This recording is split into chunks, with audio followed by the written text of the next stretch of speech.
Now please stand for the Pledge of Allegiance. Pledge of Allegiance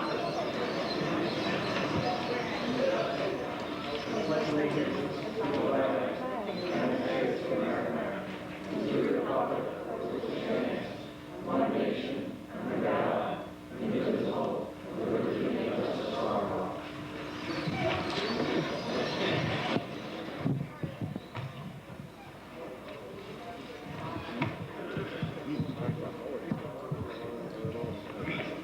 I'm going to sneak in real quick, like for a very fast one-item CDA meeting.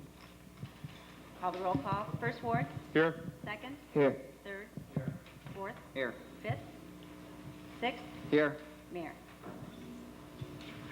I'm going to waive my first resolution, which was just to accept the last minutes. I can do that at my next meeting.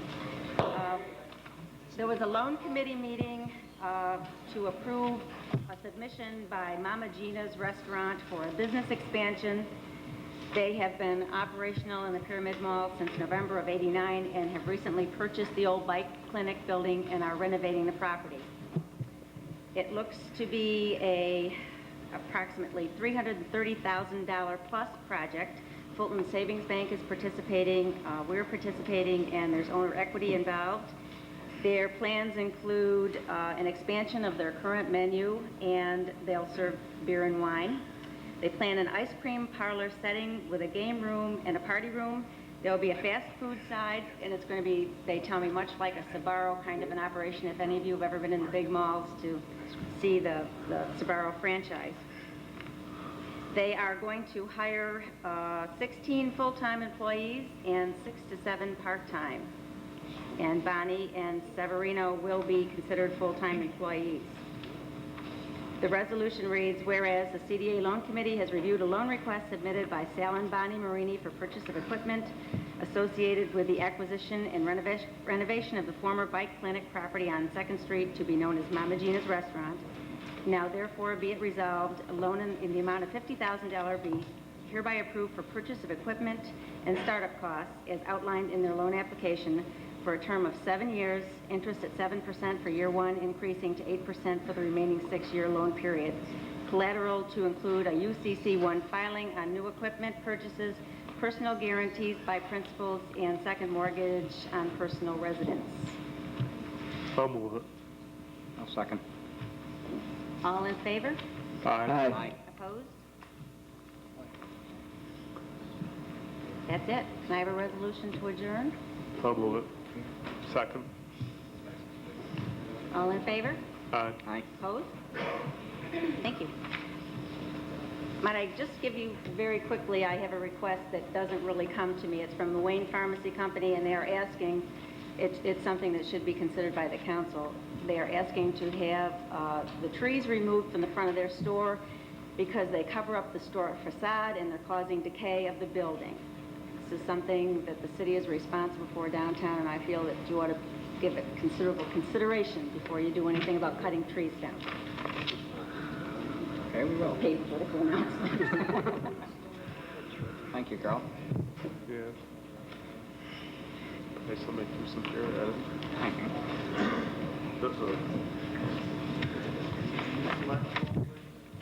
Start that dirt.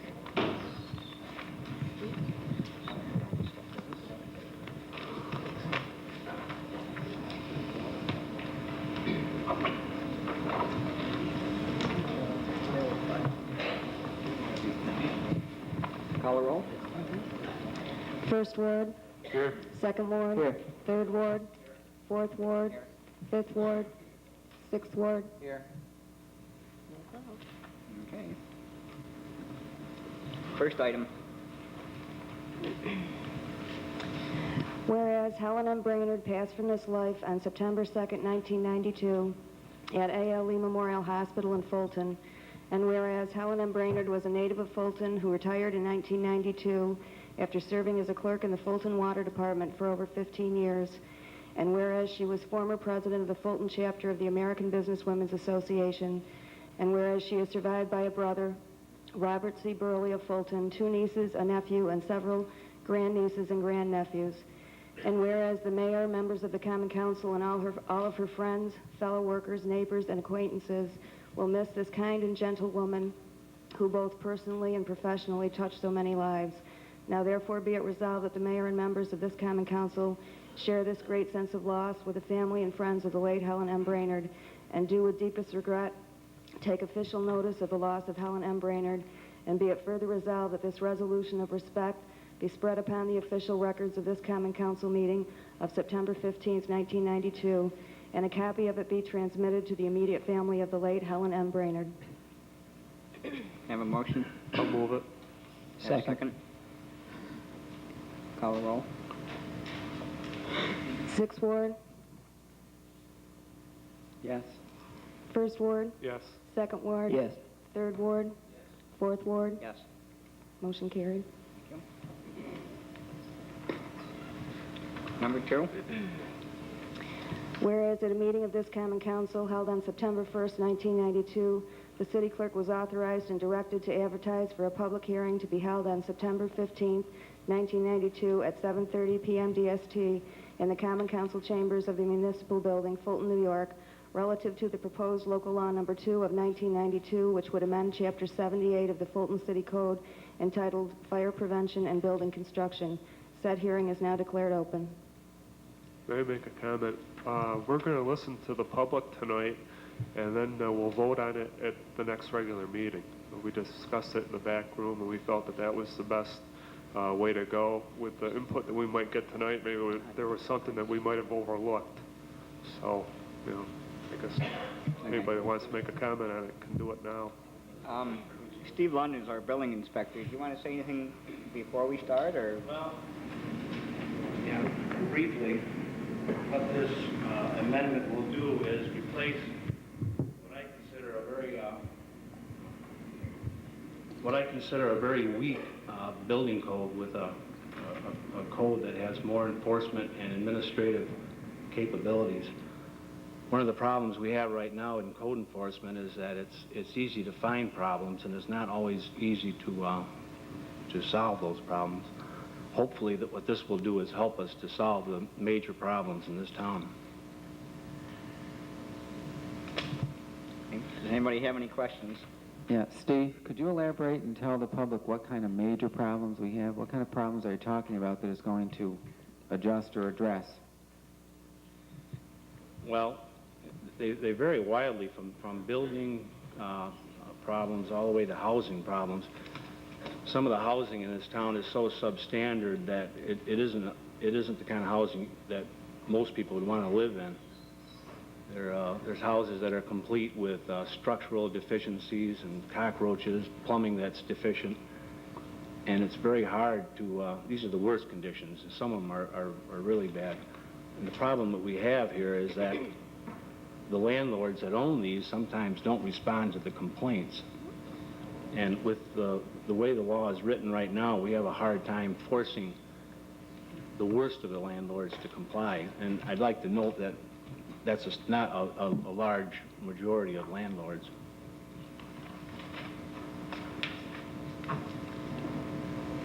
Okay, thank you. Anybody else? Danny? Well, You want to come down and use the mic and state your name, please? Dan O'Brien. Is this new code going to involve hiring new personnel to enforce it? Or anything of that matter? More money the city might have to spend? That would be up to the common council. It's kind of a new area we're getting into right now, and I don't exactly know what we're going to run into. Right now, all we're looking to do is establish the code enforcement office and a director, which... Now, I'd probably have... The mayor will appoint a director. I assume it'll be Steve, since he's taking code enforcement classes. But right now, it wouldn't involve any new personnel. Anybody else? Yes. Alice Sabota. I'd like to know, will it help, if you can't help make landlords that are out of town do anything now, will it help you to be able to do it after you make this law? Because there's a house across the street from us that's had 2 windows missing for the last 6 months. And with the rain we've had, I'm sure that house has got to be flooded. I mean, there's 5 children in that house, and if the landlord hasn't done anything yet, why is he going to do it when they have a code? One of the problems is that nobody in the building department has the right to issue appearance tickets. We have to go through what we call an accusatory process, which is a very long and drawn-out process. And it's hopefully with this appearance ticket, you can force these people to comply on a more timely basis than what they are now. Well, when they're out of town, like this guy lives in Watertown, and the place was a mess when they finally got him to fix the porch that was caving in, and they finally got him to do that. But like a personal thing, like a window, and these 2 windows have been missing since that family moved in there, and boy, we've had a lot of rain. I'd hate to think what those floors look like. For first thing you know, those upper floors will be caving in on the bottom floor. We've got houses that are on the verge of collapse that we have. Well, this is what'll happen, and this is a pretty good house that was once a big tax collecting house, and I don't know what they're getting now. I think they should start taxing these landlords that allow these houses to get this bad instead of raising our taxes that take care of our property.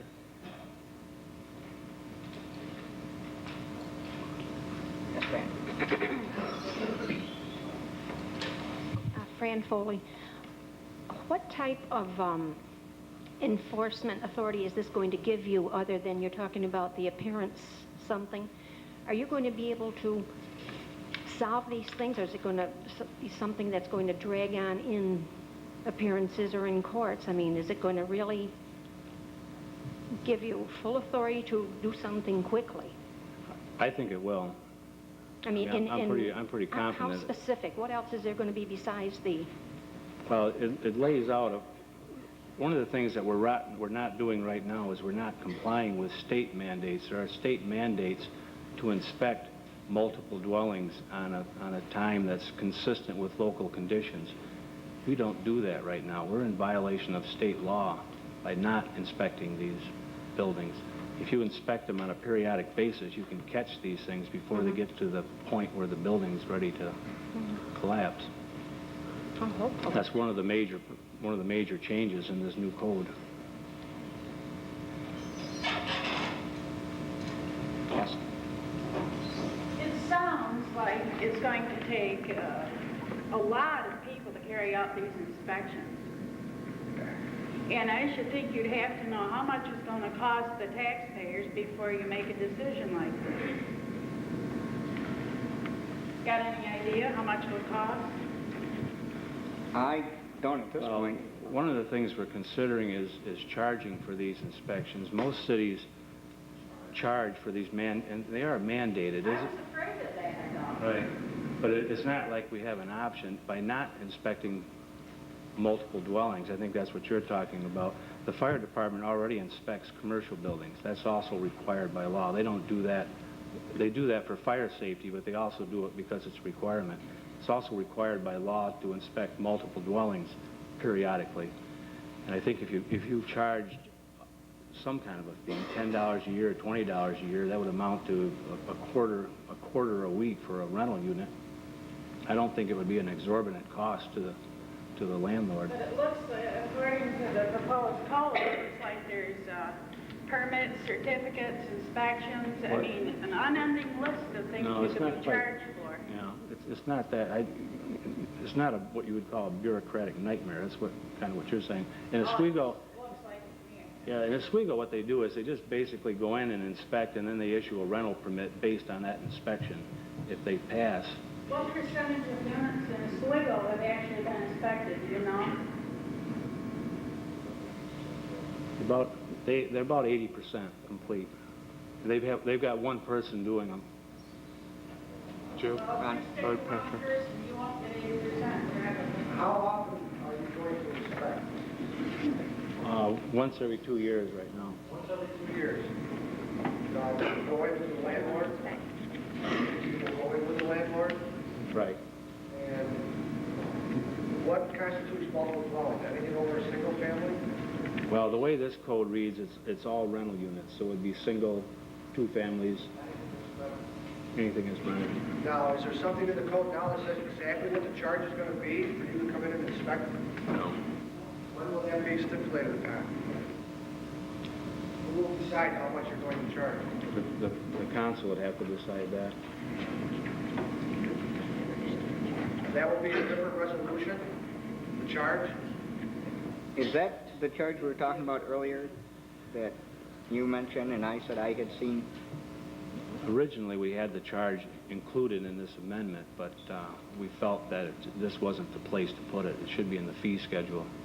Okay, so that would be a separate resolution And that was to add it to the $50. fee schedule. That was, How much? $50. Per unit? Right. correct, per unit. And that's for each change of occupancy according to the code they've written. Every change of occupancy? No, the code says every 2 years, you go in and inspect the property, and you have to renew your rental permit. You can charge $50 per. Don't you think we're getting taxed on enough that you got? We took it out, Ron, we took it out. Good, because I don't have to pay anymore. I think the concept's good. It proves up the count, but, you know, the taxpayers pay right now. I think there's gotta be another enforcement, tool for this. You gotta be able to maybe fine. If they're not up to code, you give them so many days. They don't fix it, then fine them. Yeah, but that's in here also. Oh, yeah. See, if you look at our city, that's where the money will come from. Yeah. If someone doesn't fix it up, there's a fine. Well, that's exactly why we took it out, because there's no monies at all attached to what we're talking about now. Now we're just talking about inspecting them. $20 now, next year it might be Right. 30. We'll find another one, make it 50. If there's enough of a public outcry on that charge, then I don't know what they would do, but at least you would be able to go in and inspect it. Right now, we can't do that. I do agree on that, Bruce. Your parents took that. There's a fine, I wasn't sure what you're saying. There's a fine goes with your parents' ticket, right? If you don't comply? That'd be up to a judge, wouldn't it, That would be up to a judge. Steve? That'd be up to the judge to levy a fine. That's up Right. to $250. That would just initiate the legal proceedings. The way I read this, and Steve, tell me if I'm wrong, it says that if there's a violation, you have like 30 days to fix the violation. If you don't, when Steve goes back after 30 days, if you have not corrected the violation, then the city can take you to court. Well, you have a 30 days is what you have with original notice, and then you have another 30 days with an order to remedy, and then after that, so you really have up to 60 days to comply with. At the extent of the violation, I mean, if it's just a matter of maybe piping or plumbing is one thing, but if you've got a structural problem, I mean, 30 days may not be. I don't know if you could renovate a building to bring up the code in 30 days. That's right. There's a lot of buildings in the city that shouldn't be rented.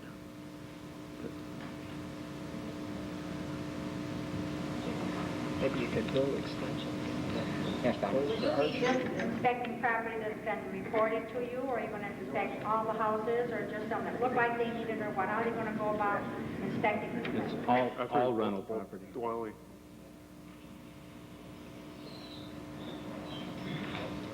Sal? Yes, Salvatore Lanza. Question, you say right now the process is that you can't issue an appearance ticket, however, an accusatory instrument can be issued, is that correct? Right. So you're basically like a police officer. You go to the city attorney and indicate that there is a residence in the city of Fulton. Please draft an accusatory instrument, is that right? City attorney drafts the accusatory instrument, just like a regular accusatory instrument in a criminal matter. And the accusatory instrument is served upon the landlord. He's got his rights of due process, he or she. They go to court before Judge Sumner, plead innocent, and they can have their trial, be found guilty or be found innocent. And so that's basically the procedure right now. Right. But you want it so that you can issue an appearance ticket, act like the police officer, so that you can issue this accusatory instrument. Correct. And that's how the process would work. Right. What's wrong with the process now? Well, my experience, and I don't know anything about the legalities of all this, but my experience with accusatories is that it adds a tremendous amount of time to... It's called, I'm not sure if I'm against it, but it's called due process. Your right of due process, your right to a trial, your right to confront your accuser. That's what it's basically called, all right? You can issue the appearance ticket you can't issue it right now, but you can have your city attorney issue the accusatory instrument. And the thing is, if the landlord doesn't act, my understanding of the law is if he doesn't act, you take a judgment. Is that right? Take a judgment, you're fining he or she on a daily basis. Right, and the filing of the accusatory instrument initiates the action, Correct. therefore authorizing the judge to issue a criminal summons demanding that this person come to court. And That if- gets the ball rolling. And if the matter's not taken care of, the landlord just doesn't care, it's not fixed. The judge can theoretically issue an arrest warrant. But let's say the Failure to appear after the issuance of an appearance ticket. All right. Well, let's say the problem isn't taken care of. All right? You can fine that person on a daily basis, isn't that right? And then after the fines amount to so many dollars per day, per week, per month, until the point where you have a $50,000 house, which is worth $50,000. Now you can take a judgment in the amount of, let's say, $40,000 or $50,000. I mean, they just happened in Hannibal. If the person, And the town took the property. well, if the person is found guilty, Of course. That would be your job, though. you got it. To find the person guilty of the charge, which could be a simple process. I mean, bringing the person before the judge.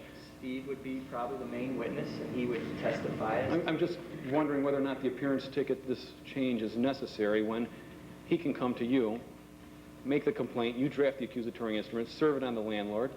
The landlord doesn't fix. There's a fine on a daily rate, and then if the guy doesn't pay, if it's not fixed, you take the property. It's pretty simple. You execute on the That's what judgment. we're doing, except giving him a little expediency and the authority to issue an appearance ticket, which just makes the process faster. And I think that's what the people are concerned about, is the slowness, and it's going to speed up things a little bit.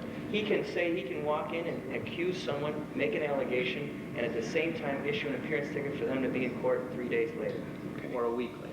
Same thing can be. That gets the process moving instead of going through the bureaucratic. Same thing is done if the police department knows of a disorderly conduct or a misdemeanor, Yes. or someone breaking and entering, burglary third.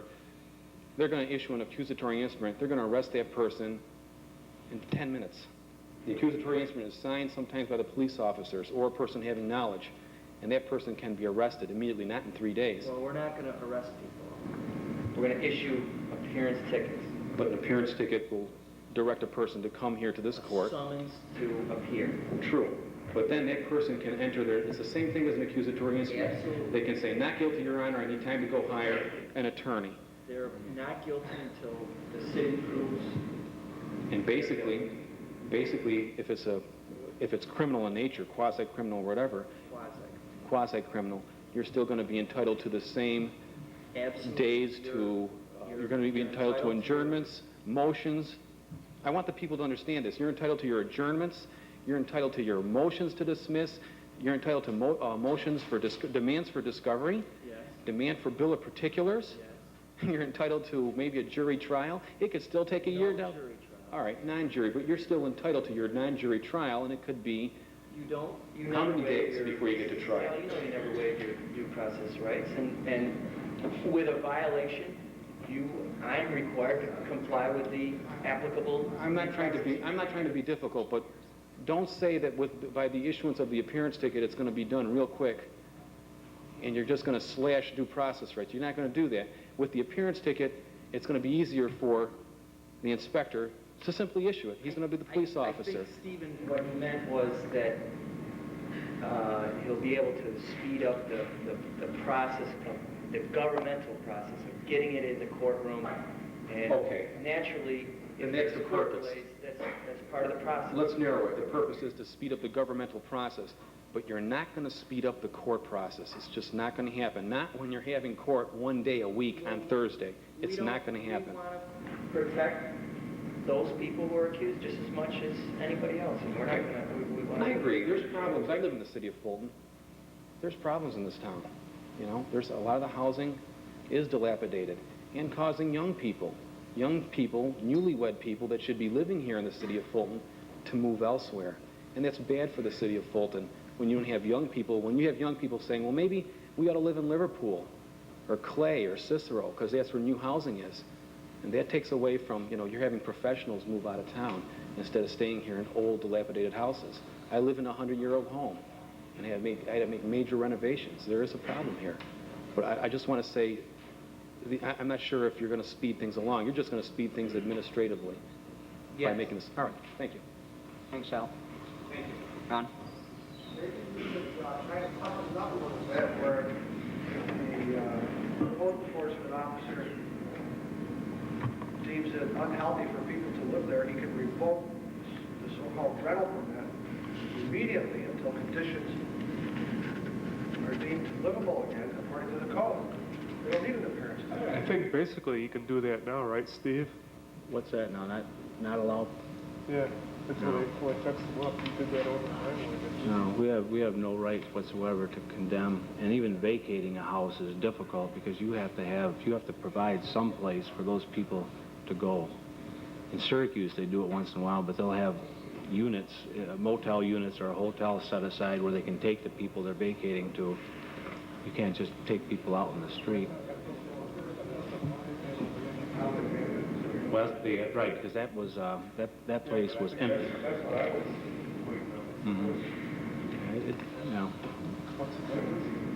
Well, I suppose you could if you had really serious conditions there, but you'd have to.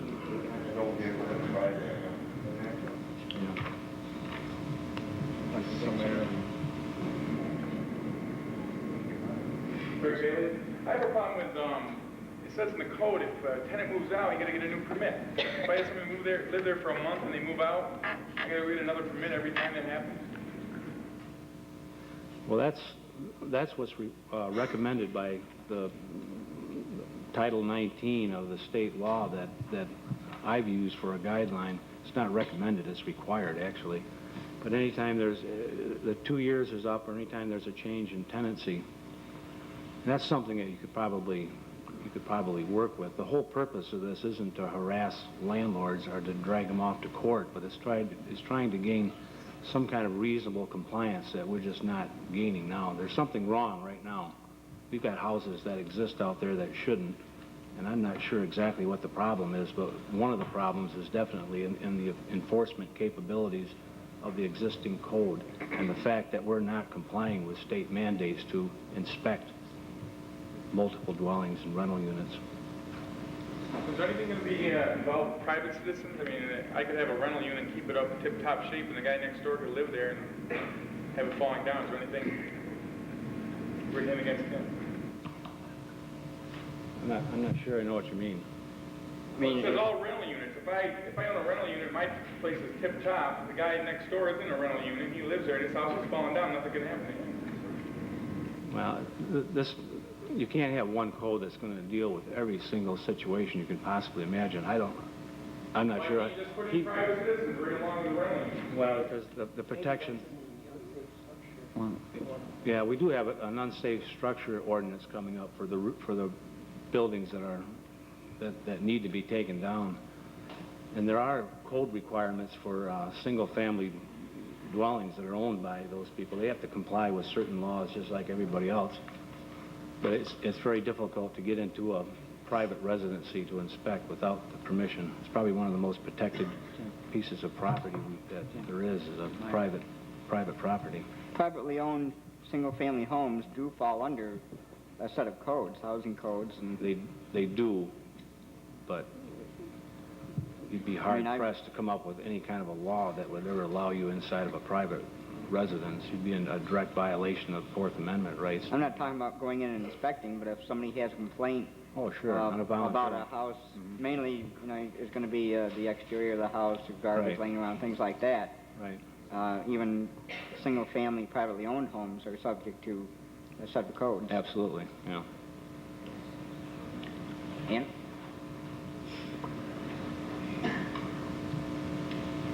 I'm Ann Mirabito-Snyder, and I'm president of the Chamber of Commerce. The Chamber strongly endorses this legislation. What we're talking about is administering and enforcing the existing building code, and this is something that needs to be done. What we need to keep in mind is that rental housing is a business. It's like a lot of other businesses.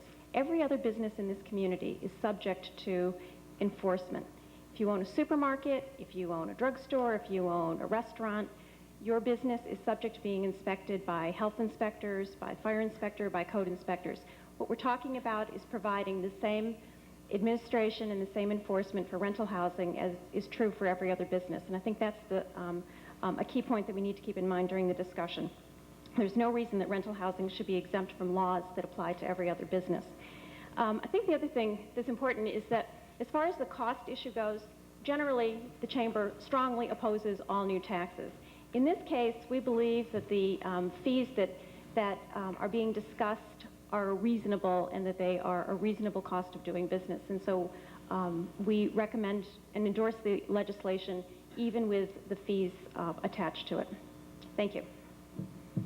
Joanne? Anybody else have any comments? Yes. Connie? Jim? You know, HUD inspects, if you have a tenant that's on a HUD assistance, they inspect every year at the renewal of the lease. So there's certain ones that you probably would not have to waste your time with if you coordinated with the HUD program, because they are very high corrupt. Well, then they don't have to waste their time going to the same buildings that your people go into. Let me tell you what a HUD inspection is. It's minimum housing quality standards. Minimum housing quality standards. You have a light fixture in the room that operates. You have a toilet that flushes. You have a stove and refrigerator that works. You have railings up and down your stairways. It is minimum. Let me tell you, we put some people into some pretty sad-looking places here because they pass minimum housing quality standards. You cannot equate HUD standards with a building code. If you have a strong building code, that makes my job that much easier because my people are going to live in much nicer dwellings. Okay, in reference to the code, the whole reason why it's on the agenda is probably not because of the people that are out here in the audience, because of the people that call me. And I log all my calls, and I've attended 30 meetings so far, and I have 92 complaints just in my ward against housing. And because of the housing and the condition of the rental units, it gives little to no incentive to the private property owner to do anything with their property. I talked to a group 2 nights ago in my ward, and they said, you know, they get out every morning, look across the street, and they think they want to paint their house, they want to side it, but why should they? When they have to look at the trash that's next to them, when they have to look at the houses that are falling apart. They want to take pride in their property, but like Mr. Lanza says, where is the incentive? So the people that want it are not here. They call us. And I think the other alderman has also got those calls. 92 calls. That's why it's on there. Also, it's not only that, but it's not necessarily the landlords who are here tonight that we're aiming at anyway. It's the ones that live in Oswego or Liverpool or Syracuse. Exactly. That, I have a lot of rental properties in my ward, and there are some of them that are beautiful, you know, that look better than private property. We're not targeting just landlords. We're targeting those people that do not take the responsibility for ownership. Go ahead. Wait a minute. She was first. Now I'll get to you, Sal. Well, Ross, I'd like to know if you have complaints about 92 different pieces of property, or if you've got 92 people calling you about one piece of property. No, not 92 on one piece of property, but I do have 92 complaints, and some of them are over and over again on the same pieces of property. But should I get 30 calls on the same pieces of property after we've given a violation, an appearance ticket, and nothing's done? No, but then I think we're infringing on the rights of the property owner that lives next to that garbage. Sal? I've practiced law here for 8 years with community, and I spoke to city courts on Thursday, and in 8 years, I have not seen a housing accusatory instrument brought before Judge Sumner. Maybe they have it on different days when I'm not in court, but if you start putting pressure on these people, go through the accusatory instrument process, have them come into court and push it. Push these cases. These people that live in Camillus, Fayetteville, Janesville, DeWitt will be coming up here and they'll be fixing their house real quick once they know that the house is going to be taken by judgment. Secondly, to fix these houses in your ward or in my ward, and I have a house right next door to me, okay, where there's 3 people, three different tenants living in there, and I've heard my share of rock music in the middle of the night, okay? These houses have to have some kind of repair. But for these landlords to take out a mortgage, okay, it's a lot of money. What are they going to get? How much money are they going to get for these $60,000 homes? Are they going to get 80% of the value? Do they qualify for these funds? Is there HUD money available? They're all over the city. These people, some of the landlords just don't have the funds. They might have 5 or 6 homes, but they just don't have the money to, once they go to Fulton Savings Bank, to take out the mortgage and to make the monthly payments. And if you're a landlord and you've got people in there, it's a business, yes. So now if you're putting in these costs, that's fine, put the costs in, but how many of these people that we have here in Fulton, I read in the newspaper, were what, 51, 52% federally income subsidized? That means public assistance. Mr. Belfiore tells me in his ward 64%. Where are these people if you've got a 2-family home, people on public assistance, if HUD is subsidizing, sending the check to the landlord, where's the landlord going to come up with the extra monies? Is HUD going to pay the landlord for these certificates that are needed? So these are all things that have to be discussed.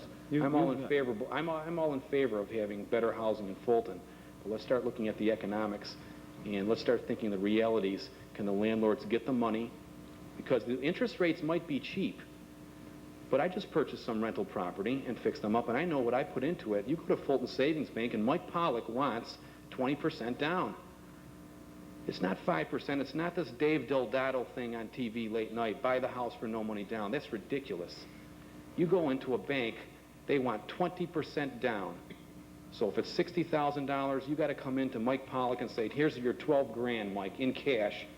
Now give me the loan at 8%. And do I have to pay a point or two? That's the reality. And most landlords, we're at 10% unemployment, I hear, in this county. This winter, we're going to be at 14%, I think. So I want to know where these landlords are going to get these monies. How are they going to pay foot the monthly payment? Or they're going to be in foreclosure. In reference to that, a lot of the landlords that we're talking about are not the people that own 1 or 2 houses. The houses that are kept up the worst are from landlords that own 10 or 12 or 13 houses, and they're just getting all they can get out of them.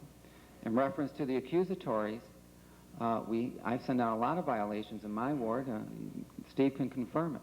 But as far as taking it a step further, we send out a violation.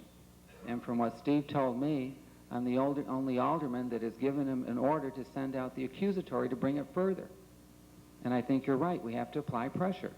And we have to see that our city court judge enforces the law.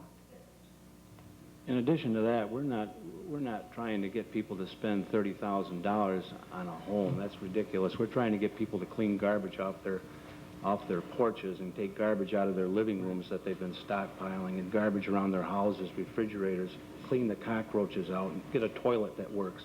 If we can get people to do that, this will be a successful program. We have no intention of going up to a landlord and mandating that he put $40,000 worth of work into his house. I'm not even sure if that would be legal, but it certainly wouldn't be realistic to do. As we said before, we did take out the fees, and we'll handle that separately. The New York Conference of Mayors, in one of their publications last year, I think it was, said that what municipalities should strive for is to have as many departments be self-sufficient as possible. Having some kind of fee, such as the building permits and the fee that would go with this and like that, would help support his office, so it wouldn't have to come out of taxes.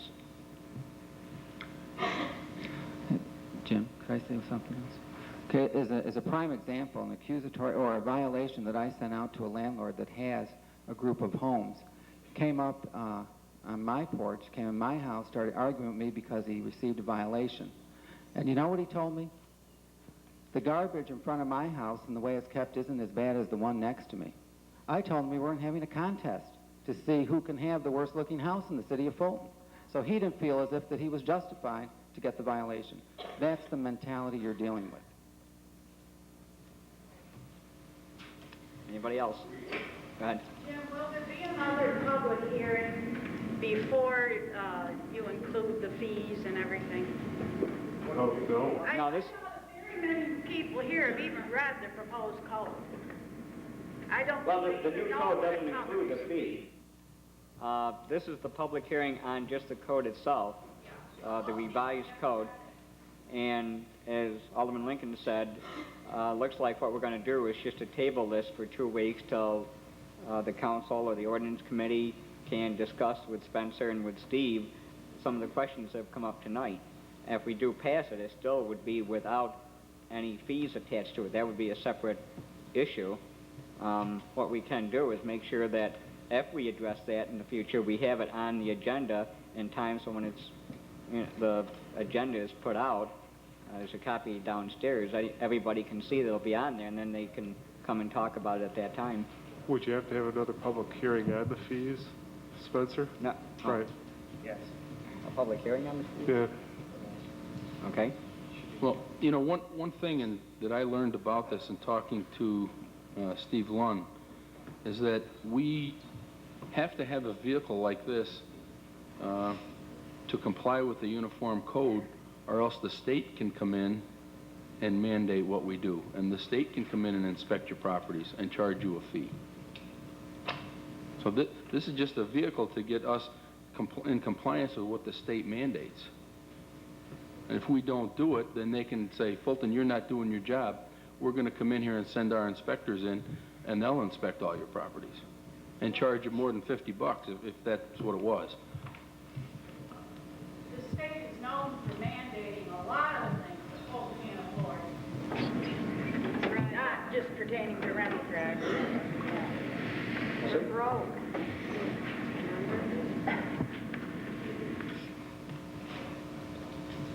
My name is Alan DeLine. I am a landlord, and I am for this proposal. I'm not worried about the cost of a fee. What I'm worried about is the house next door that's run down that brings my property values down $10,000. I'm worried about the house next door that I lose tenants from because they're playing loud music and having parties and throwing girls out windows at 2 o'clock in the morning. That's more of a cost to me than this fee. So I am for this. The one concern I have is that if we haven't been using the enforcement methods that we have available now, my only concern is that if we collect the fees and the inspections and we don't follow through with the enforcement, then we haven't gained anything. So I hope you follow through with the enforcement, and I hope it does something to help this city and to help clean up our neighborhoods. Thank you. Thank you.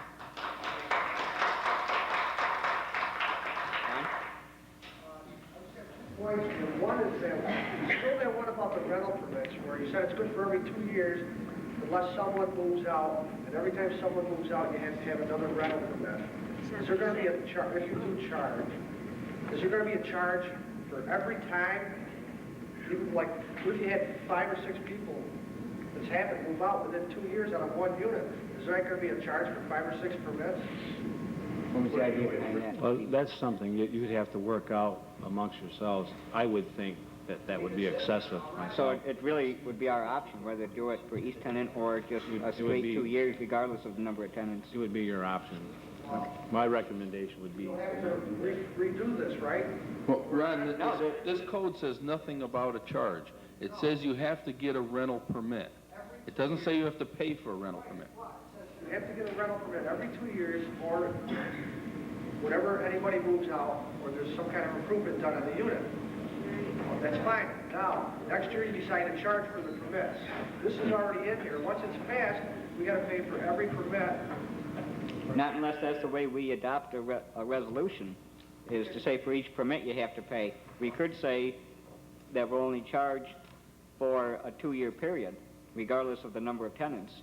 Still be subject to an inspection after each tenant moves out, but the fee may be only for 2 years. Right, because that's part of the code, yeah. I understand it. Now, the other thing is when you do the inspections, I mean, there's probably a lot of apartments in the city. It's going to take more than one person. Is there a time limit? Because we want to have to leave them empty, waiting for somebody to inspect them. Who's got 50 more to inspect before you come to it. There will be leeway there. You don't want to lose rental. Why? Waiting for have something inspected. No. whoever's occupying that space at the time can give you permission to go in. And it seems to me that they know it's a part of a program, that they would allow that. In the beginning, it says the mayor may appoint one or more inspectors as the need may appear to act under the supervision and direction of the code enforcement director and to exercise any portion of powers and duties and directives he may direct. The compensation of such inspectors shall be by the respective contracts, and each inspector shall have the training and experience necessary for duties. That's an unlimited amount of hiring. Right. It's not stipulated he's going to hire one more person or two more. The mayor can appoint as many people as he wants and have a separate contract with each person as to the salaries. It would, I agree. I believe it'd be up to the council to set salaries, though, and we can just say we're not going to set more than one salary for an inspector. That would be with the approval of the common council. Ron, I would agree with what you're saying. I think we should have, as in 72-8B, where it says, with the approval of the common council. On that one, it says, the designation of a director of code enforcement established. He/she may be appointed by the mayor with the approval of the common council. Now, in the next paragraph, I think we should add, the mayor may appoint one or more inspectors with the approval of the common council. I think we should be specific in 78-3 like we are in 78-2. It does give the mayor a lot of leeway here. But the fact is that we still approve money expenditures too, John. I agree. I'd like to see it in there. Anybody else? The Community Development Agency recently sent for a book on cost-saving mechanisms in municipalities and gave it to the mayor. You can all look at it, I'm sure, at your pleasure. But one of the things that other cities are doing is where they have full-time fire departments, training the firemen as code enforcement officers to be a backup for your existing code enforcement staff. You already have 7 qualified code enforcement officers in the fire department now. And they do Fully inspections, too. certified through the state of New York. They do inspections of all the commercial buildings that are also required by, I have no idea. Talk to those guys. Anything else? If not, I declare the public hearing closed. Read the resolution. Whereas the public, members of the Common Council, and all in attendance have had an opportunity to express their oral and written views on this matter, now therefore be it resolved that Local Law Number 2 of 1992, which would amend Chapter 78 of the Fulton City Code entitled Fire Prevention and Building Construction, is hereby tabled until the next regular meeting of the Common Council. Wait a minute. Change that to is hereby adopted. We'll get a motion and a second, and then another motion to table it. No, we can do it. We can, No. can we You do it can't the way table she... something that doesn't have a motion on it. Jimmy's That's what right. I asked, so we wanted to spoke to them. No, we're going to table it. We're just going to do it the right way. Okay, so You can just Hereby adopted. I'll move it's it. hereby adopted. I'll second it. I moved it. Lincoln moved it. Ross seconded it. Is there a motion to table? I'll move it. We have several motions. Second? Second. Call the roll on the table. You get a chance. 6th Ward, Yes. 1st Ward, Yes. 2nd Ward, Yes. 3rd Ward, Yes. 4th Ward. Yes. Motion to table carried. Thank you.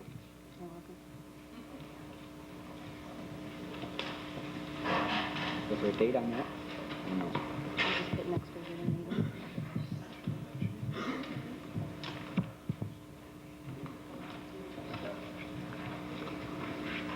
Item number 3. Resolved that the city clerk is hereby authorized and directed to advertise for a public hearing to be held on October 6, 1992, at 7:30 p.m. DST in the Common Council chambers of the Municipal Building, Fulton, New York, relative to proposed local law number 3 of 1992, which would add Chapter 79 to the Fulton City Code entitled Unsafe Structures. Is there a motion? I'll move it. Second? I'll second it. Any discussion? You know, I encourage everyone who comes down to get a copy of this uniform code to pick up one of the ones we're going to have a public hearing on for unsafe structures also. And we'll see everybody on the 6th. Call the roll. 6th Ward, Yes. 1st Ward, Yes. 2nd Ward. Yes. 3rd Ward, Yes. 4th Ward. Yes. Motion carried. Thank you. Item number 4. Resolved that Niagara Mohawk install a 100-watt high-pressure sodium street light on pole number 0336008 between 221 and 223 Seneca Street. Motion? I'll move it. Second? I'll second it. Discussion? Call the roll. 6th Ward, Yes. 1st Ward. Yes. 2nd Ward. Yes. 3rd Ward, Yes. 4th Ward. Yes. Motion carried. Thank you. Number 5. Resolved that the city clerk as records management officer for the city of Fulton be authorized to dispose of records that no longer have a purposeful, useful, or legal purpose in accordance with the laws of the State Education Department and the MU1 retention schedule. Motion? I'll move it. I'll second it. Second? Discussion? Now, you said that this was cleared through this, what part of the state? Archives? This guy from the state archives came down to check it over and... Okay, and each department head? And so it clears all those? Okay, thank you. Call a roll. 6th Ward, Yes. 1st Ward. Yes. 2nd Ward. Yes. 3rd Ward. Yes. 4th Ward. Yes. Motion carried. Number 6. Resolved that the city clerk is hereby authorized and directed to advertise local voter registration to be held on October 8th and October 10th, 1992. Motion? I'll move it. Second? Second. Discussion? Is that all here at City Hall that'll be, or are there two places? East side is here at City Hall in the community room. West side is always over at the Warmore, okay. Call the roll. 6th Ward, Yes. 1st Ward. Yes. 2nd Ward. Yes. 3rd Ward. Yes. 4th Ward. Yes. Motion carried. Number 7.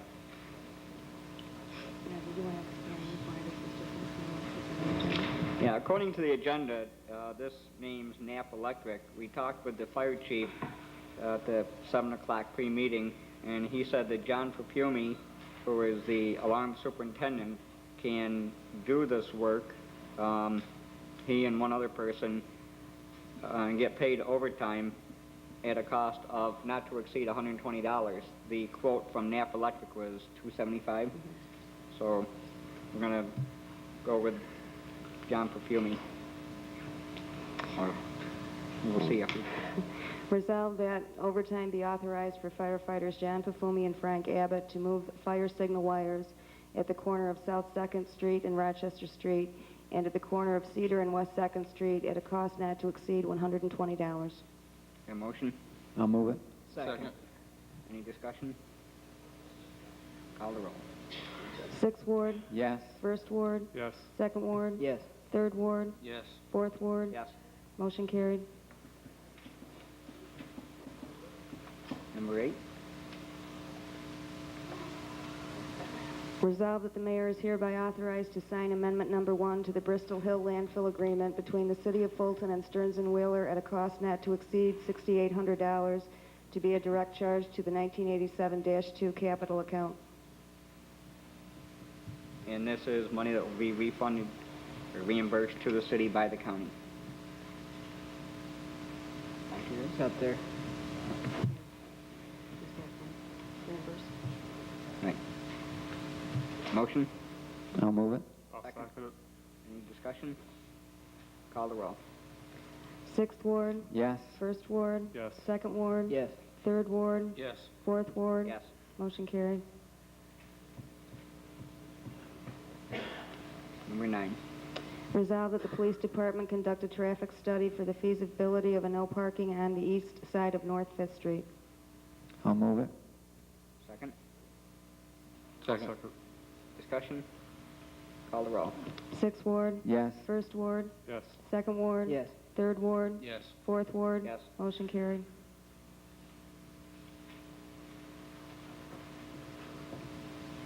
Number 10. Resolved that the police department conduct a traffic study for the feasibility of installing a stop sign on the north side of Ontario Street at the intersection of North 3rd and Ontario Streets. Okay, that's been changed. We're going to do a traffic study instead of the stop sign. Yeah, conduct a traffic study Okay. for the feasibility. You make the motion? Okay, and the reason why that was changed is because we want the police department and the engineering department to figure out whether or not that is a actual street before we put a stop sign. We're going to do something there, but we want to give the police department the authority to do that first. Make the motion? I'll move it. Second. Any discussion? Call the roll. 6th Ward, Yes. 1st Ward, Yes. 2nd Ward, Yes. 3rd Ward, Yes. 4th Ward. Yes. Motion carried. Number 11. Whereas on July 16, 1991, the City of Fulton conducted an auction of the vacant land situate at 9 South 4th Street, and the successful bidder was Larry Munger. And whereas at the time of said auction, all potential purchasers were informed that all delinquent taxes and other charges, namely water, were considered paid in full by the issuance of the tax deed from the city. Now therefore be it resolved that the Common Council hereby waives the delinquent water and sewer charge in the amount of $507.53 plus any penalties, and directs the city chamberlain to correct the tax bill for the property owned by Larry Munger, located at 9 South 4th Street. Is there a motion? I'll move it. Second. I'll second it. Any discussion? Call the roll. 6th Ward, Yes. 1st Ward, Yes. 2nd Ward, Yes. 3rd Ward, Yes. 4th Ward. Yes. Motion carried.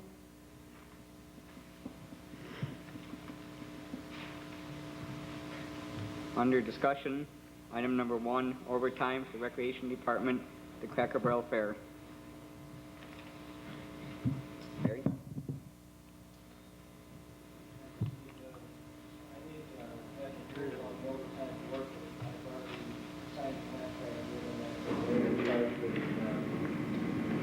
So we'll be getting reimbursed for? Yeah, we're being reimbursed for overtime and the overtime expense and building usage. That wasn't originally budgeted, right, the overtime? Right.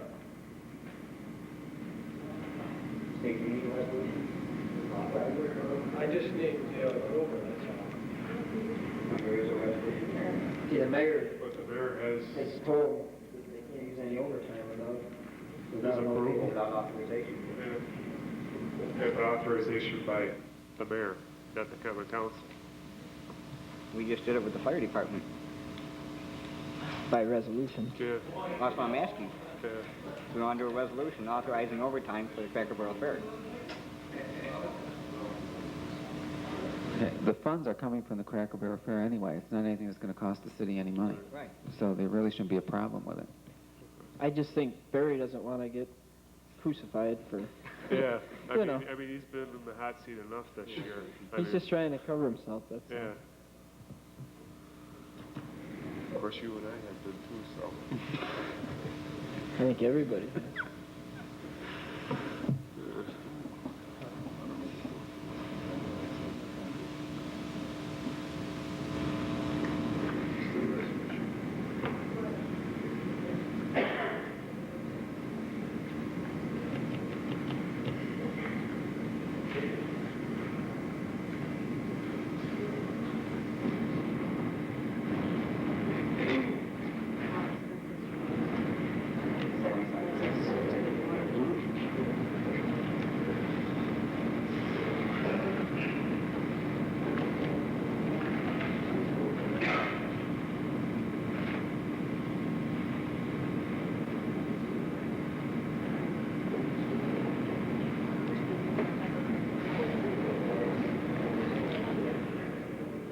Resolved that overtime be approved. One man on duty from the Recreation Department for the Cracker Barrel Fair, set expenses to be borne by the Cracker Barrel Fair. Motion? I'll move it. Second? Second? Discussion? Call the roll. 6th Ward, Yes. 1st Ward, Yes. 2nd Ward, Yes. 3rd Ward, Yes. 4th Ward. Yes. Motion carried.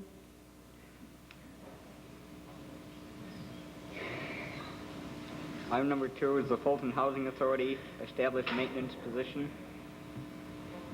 John, you want to discuss what you and... John, can I say Then I one think thing John about that? Cook has something. We haven't had a budget meeting, and we're having one tomorrow, and I was going to ask that you come there so we could discuss this. I'll be happy to attend. Okay? So I don't know if you had anything further to say, but I we do just- want to add one more to all the comments that I made 2 weeks ago. Ron Woodward and I discussed this thoroughly about adding Mel Cooper. We still feel it's a good idea, and we've also talked about putting these people on shift work, alternate shift work, so each one has a fair shot at having some evenings open, working these men, some from their regular shift now and some from a noon to 8 shift, to keep overtime down also. We're going to be 7 o'clock tomorrow in the Chamberlain's office. Okay, thank you. Thanks, John. Item number 3, North Bay Campgrounds. Alderman Clark. Okay, we've had a lot of controversy over North Bay Campground, and a committee consisting of representatives from the Recreation Commission, Recreation Department, Fulton Community Development, Greater Fulton Chamber of Commerce, the Lake Neowana Committee. We've been meeting regularly to discuss what we could do with North Bay Campground. One of the proposals that came up was trying to lease the North Bay Campground, and there was some concern whether the state would allow us to do that. So this committee wrote to the state, and they did give us permission to lease the North Bay Campground.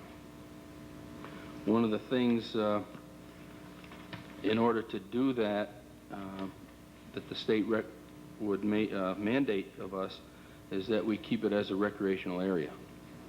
It has to be a campground or some kind of recreational area. They want us, if it is a campground, to charge reasonable fees, not to do anything to differ the boundaries of what's presently there. They did say that they would like all fees from a leasee to go back into Parks and Recreation for the city, not to be used for some other thing. Let's see if there's anything else here.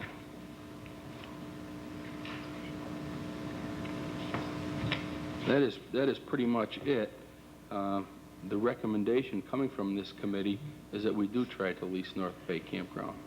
The past few years, we haven't been able to manage it ourselves as a city to make a profit for one reason or another. And we think that if we could get someone in there who had some interest in running the campground, that we could hopefully charge enough to pay the taxes on the land and maybe make some money to put it into Parks and Recreation, which sorely need the money. So what we would like to do is just to advertise in the paper to see if there is anyone that has any interest in leasing a campground. I would like to also add, John, that you might even want to look into some of these like KOA organizations that may be interested in not only leasing your campground, but being able to help you update it and in return give those monies back to the city. You know, I think we'd like to lease it to somebody who does have some experience in this area. You know, our intent right now is to see if there is anyone with any interest, so we can return it to a campground facility.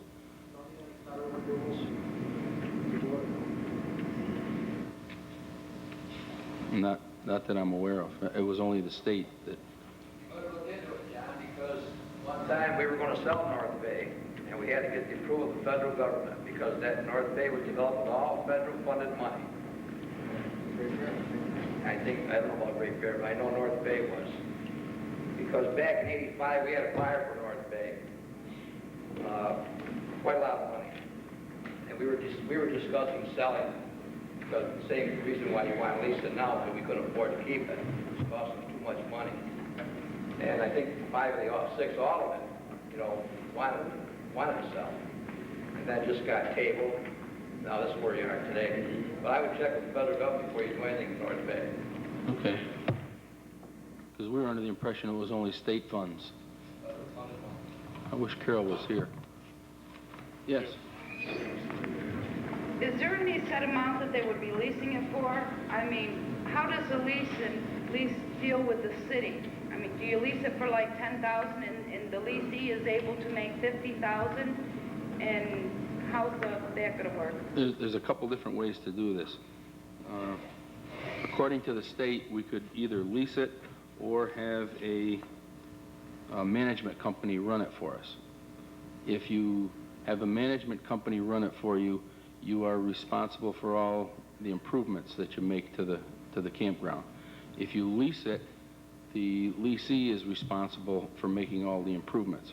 As far as a dollar value, we haven't really gotten that far. I know we don't want to lose money on the place, and we presently pay $6,000 a year taxes on North Bay. So I'm sure it would be at least that much. We don't want to lose money. Would that be a month, or would that be like a season? Well, I think we would do it for the season. And, you know, the terms of the lease, we really haven't gotten that far. What we wanted to do, because there's public interest in using North Bay Campground, was to get something going on it. So we've been meeting periodically to see if we could get approval to do something. And we've gotten it from the state. Now, you know, we'll have to check with the federal government. Spencer, did you know anything regarding the federal government on North Bay? No, it's the state is pretty much the only bureaucracy we've got to deal with. Because Tony Corsinetti says when he was on the council that they tried to sell North Bay and that the federal government was involved. The federal government was involved in the original funding. However, they have no real right at this point in the game to prevent the city of Fulton from either getting what John said, a management company and or a lease agreement. So I don't believe we'll have any problems with the federal government. Is that area of land that we're looking to transfer to the YMCA, that's part of North Bay, isn't it?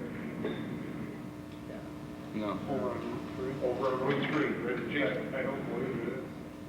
Because that I know from the Y, that they have to get state approval and national park approval for the land transfer to work out that deal. So that there may be some federal strings attached to this. If we're going to sell it.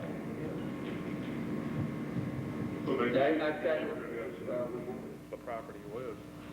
No, when we checked it out, we thought that the state was the only one that we had to get any kind of approval from. So Certainly, I'll check again, but my understanding is that there's the only bureaucratic hoop we've got to jump to is to the state government.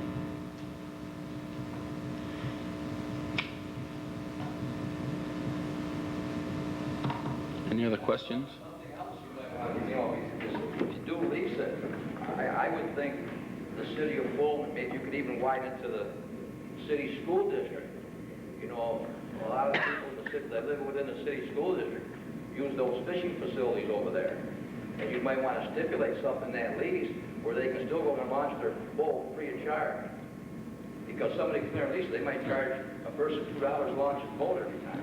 That was discussed, and if we did lease it to someone, if they were to charge a fee, it would be a reasonable fee. I mean, we're not going to have somebody come in and charge you $50 to launch your boat or something. It would be a reasonable fee. All these things have to be worked out in the lease, and really what we want to do is to see if there's anyone with some campground experience out there that might want to take this over for the season, so that we could pay our taxes and make a few dollars for the recreation department, and this person who's a private businessman could make some money himself, because the rates have been very low, and you know, we've been down there, and it is a real nice facility down there.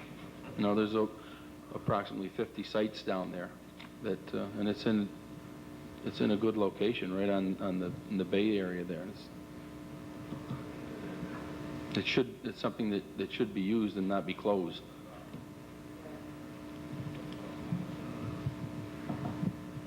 Any other questions on that? How's that, John? Yeah, I guess what I'd like to do is just go ahead and put something in the paper just to advertise and see if there's somebody out there that has some interest. You know, we can be checking with the federal government at the same time, but let's see if we put something in the newspapers if there's somebody out there that might want to come in and take this over for us.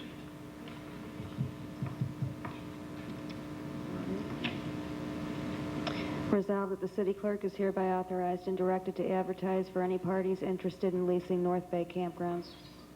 The motion? I'll move it. Second. Any further discussion? Call the roll. 6th Ward, Yes. 1st Ward, Yes. 2nd Ward, Yes. 3rd Ward, Yes. 4th Ward. Yes. Motion carried.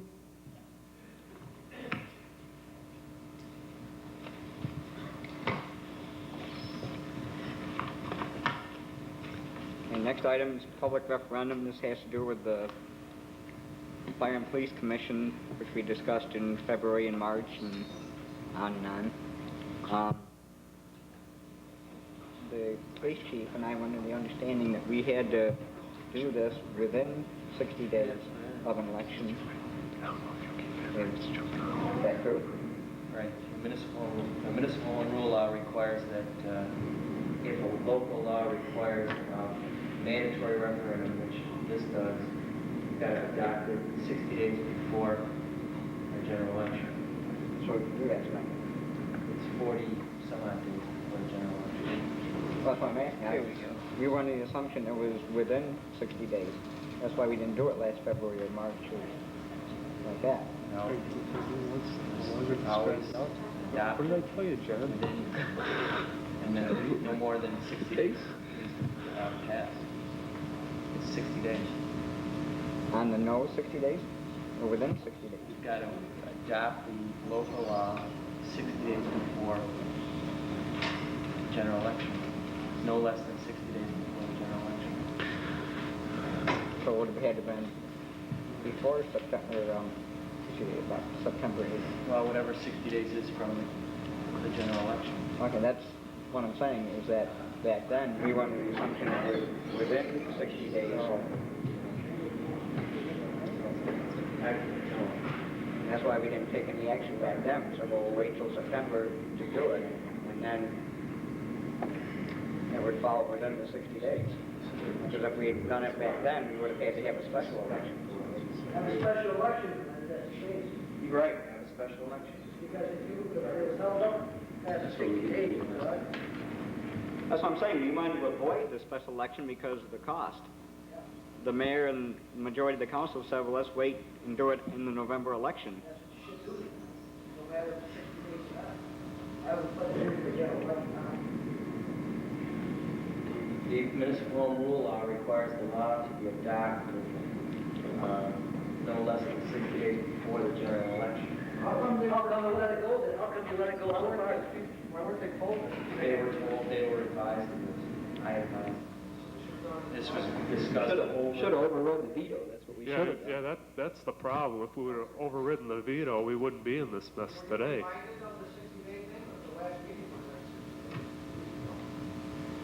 Or back in March, it would have been more than the 60 days. This is what I'm saying, and I talked to Chief Stafford today about it, and he was under the same assumption that we had to do it within the 60 days. That's why we waited till this meeting and not the last meeting to do this. No one's discussed this with me for months.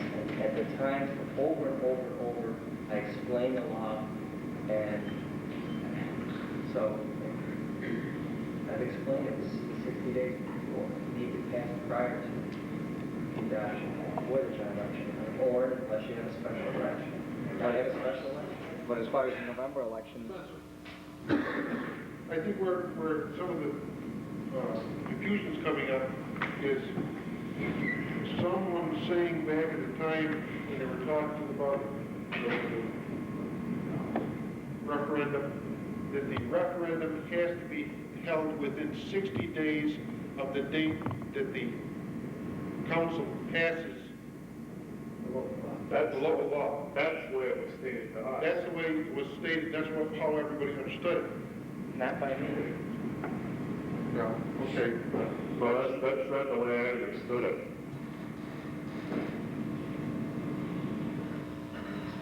Once we passed the resolution, it had to be held 60 days after that resolution was passed. Adopted, right. Within 60 days of the time that we passed. You're right. Mandatory referendum has to be held 60 days, at least 60 days after its adoption. Within that 60 days. Within 60 days. That's the way it was phrased to us. within. Now you're saying Within. not at least 60 days. understand? So we're saying, we understood to be within. That's, no, it was adopted 60 days after adoption. Yeah, I don't even know if we can do that. Not less than 60 days. If we'll be able to do it legally, they'll jump. And that's City of New York will jump all over That's what we it. misunderstood. We thought it was within 60 days. So it's a dead, it's a mute point. Well,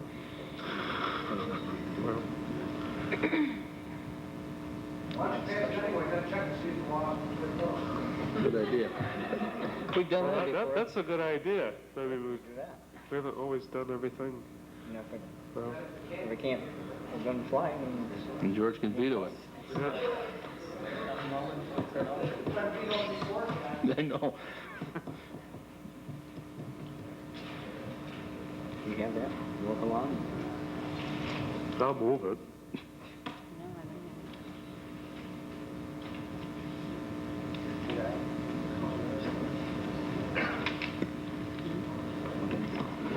Wait, what are we going to vote on? We're going to vote on a referendum, public referendum. Well, if we go into executive session, can we find it? And come back out? You want to go into executive session? Yeah, she doesn't have it with her, but it is down in her office. Thing isn't it? Yeah. So Okay. we can do our executive session items and then You want to go into executive session? Jim. You know, I just feel a need to set the record straight. You know, I've rendered a legal opinion months ago, and it hasn't changed. And now asking about this so close to the time date and never bring it up for months, I think that's unfair. Well, like you said, we went on the assumption that we couldn't do anything anyway until this meeting, or sooner. Sure. Should overrule the veto. Sorry. To bring it up in Huh?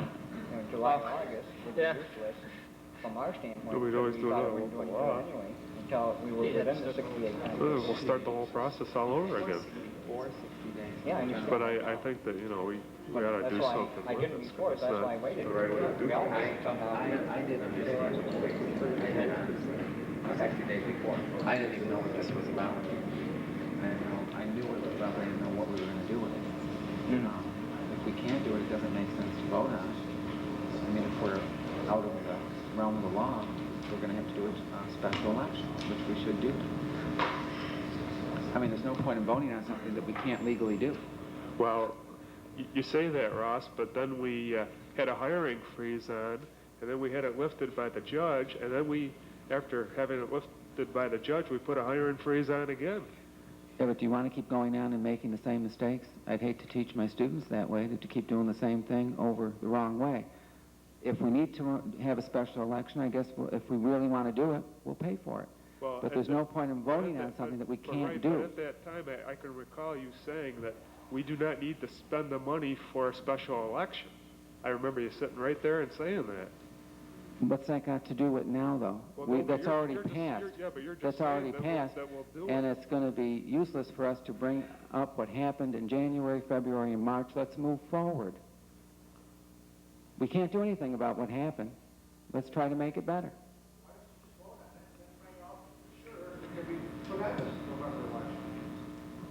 I just don't want to put on if we're not within the limits of the law.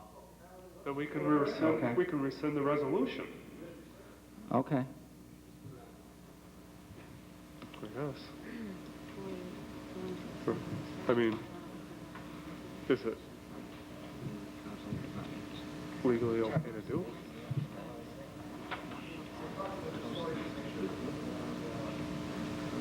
Huh? Is there anything from the public? Yes, sir?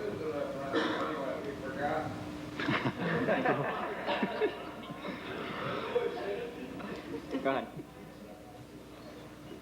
Yes, my name is Dick Allen. I live over in Patrick Circle, and would like to know the city's intention in reference to our street.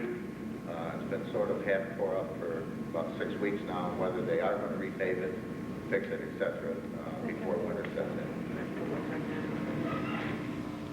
I can answer that from a Third Ward Alderman standpoint, is I want the street paved. That's why we started to do some work with the water department over there to fix catch basins and such. And it's on the paving list, and I'd like to see it paved. Well, this is what we were told last year, and also, but nothing ever got done. And this is why we would like to know if it's going to stay in its existing condition, or if it's going to be done before winter sets in. How soon can... Well, a lot of us would like to see it, but liking and getting it done is two different things. That's why we came down to see what the city intended about. I know when John submitted his list to the paving committee and the rest of the common council, that street was on there, and it was under my assumption that everything that was on the lists that were submitted and finalized, they were all going to be paved. And as of yet, I have nothing paved in the first ward. You know, that I'm a little annoyed about.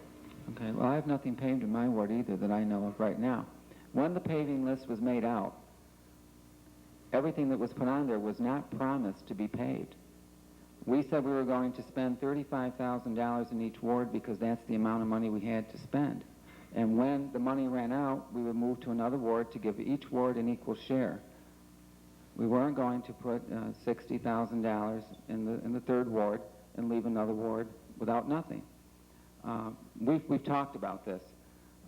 In Jimmy Meyer's ward, he did not have a lot of paving to do, and he did not use the money. So let me finish. And what hopefully we're going to do, if it's all right with Jimmy, take that money and go over and do your street. And then because of the... This is new to me, Ross. Yeah, me too. Well, John and I... about 5 or 6 streets on my list. And then No, when that John list said you came only out, had one 1260 street, was the only one on and he there. said you'd be glad to give that money up to him. That's what he told me. 31 and some change. 31 and some change. 31,000 for, pardon? Yeah, almost 3. Anything else, Dick?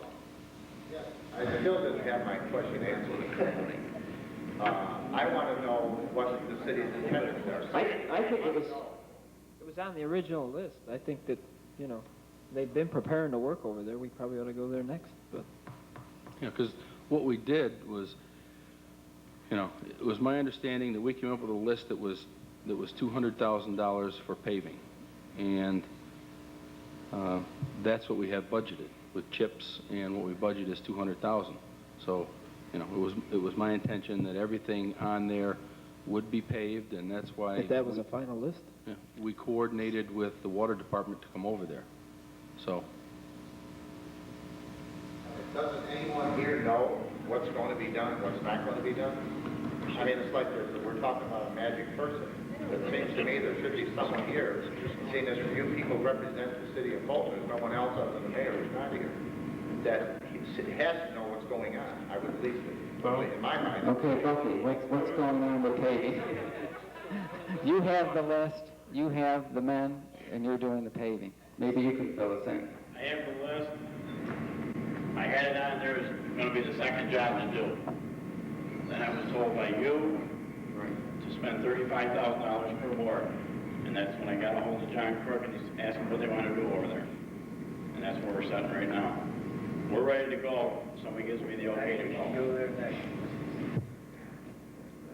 I just soon go over there and get that completed, but I think, you know... I think we should stick to the original list. Yeah, Jim and I also have some streets on there that are must to be paved. You know what would be nice, whether it's your ward or not, is each one of you go over there and take a look at the mess.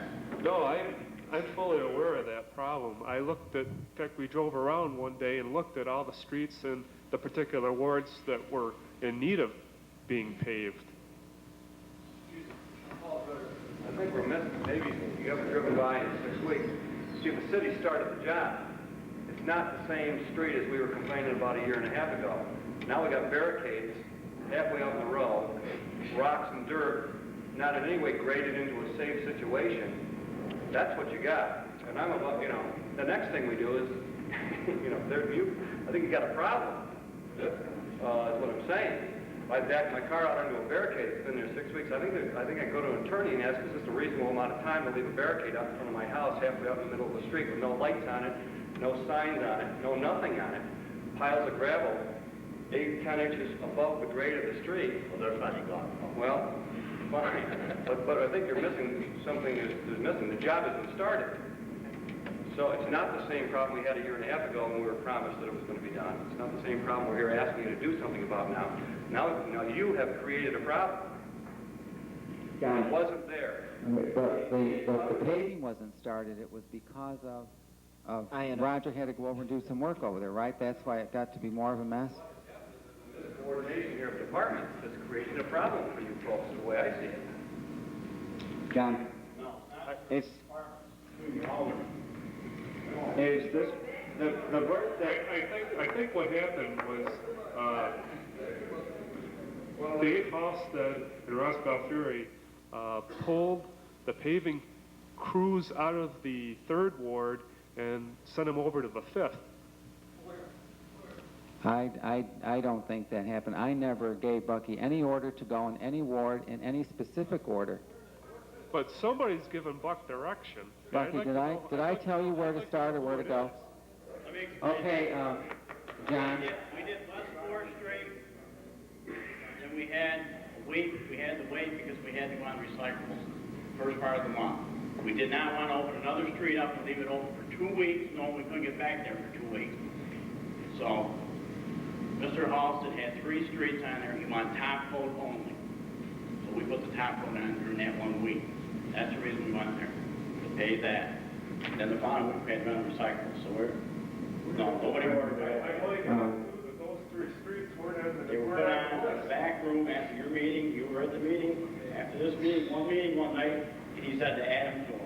Nobody objected. We stop passing the buck here. Everyone's passing the buck, blaming all the aldermen. There's a problem here. The gentleman has asked, when is the problem going to be taken care of? I asked for legal opinion on what a reasonable amount of time for a city taxpayer to expect the city to do or to complete a job that they started. I wasn't out there with a pick and a shovel and a jackhammer and bringing in truckloads of dirt. The city started the job. Could I ask for a legal opinion on what the city would consider to be a reasonable amount of time? Legally, if you damage your car, the city's at fault.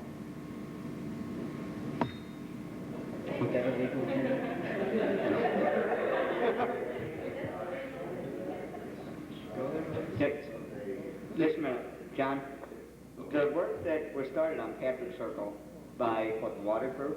The work that was started on Patrick Circle by the water crew was done in coordination of departments and the intention that that road was going to be paved second from me.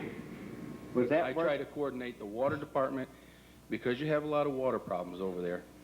I brought Bucky and Roger Parsons over there and said, what needs to be done to fix this right? Because I would like to get this street paved this year. It's, in my mind, it was the second worst street in the ward. 4th Street was first, and then Patrick Circle, only because school buses drive up and down 4th Street.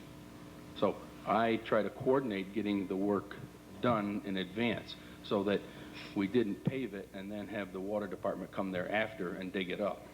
So I tried to do that because it was my understanding that that's where the DPW was going to go next to pave. So that's why you're dug up. Okay. The problem is nobody's doing anything about it. And now it looks to me as if the city's got a problem.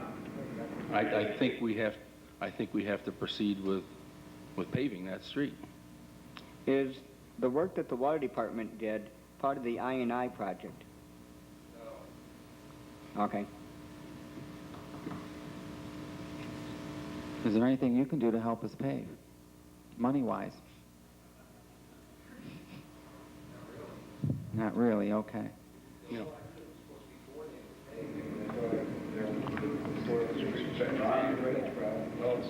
I think what we... John? Here's what we should do. Let's pave Patrick Circle next, and then continue on with the list and next year you can start in some other ward, paving. And because I'm getting most of the money this year. Not most of it, but in comparison to Jimmy, I'm getting more than he is. I'll give him my money next year. But by the same token, I voted for $49,000 worth of trees to be cut down, and I'm getting none cut down in my ward because I don't have any to cut down. So.